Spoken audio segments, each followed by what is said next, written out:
বন্ধুরা, বাংলাতে সত্য ও তথ্য ইউটিউব চ্যানেলে আপনাদেরকে স্বাগতম।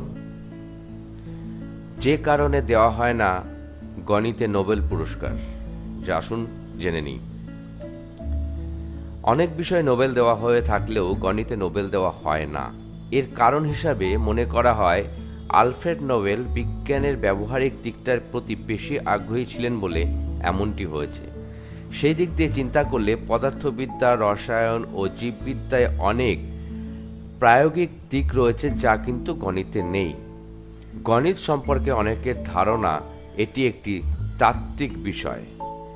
গণিতে নোবেল না দেওয়ার পিছনে আরও একটি প্রচলিত কারণ রয়েছে। সেই জনপ্রিয় কারণ হলো আলফ্রেড নোবেল এর স্ত্রী এক গণিতবিদের সাথে পালিয়ে গিয়েছিলেন।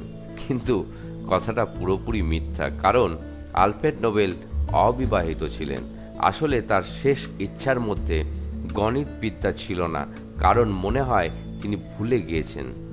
তিনি যে 5টা বিষয়ে নোবেল প্রাইজ দিতে চেয়েছিলেন তার মধ্যে চিকিৎসাবিদ্যা ছাড়া বাকি 4টেই ছিল তার নিজের আগ্রহের বিষয়বস্তু: পদার্থবিদ্যা, রসায়নবিদ্যা, সাহিত্য ও শান্তি।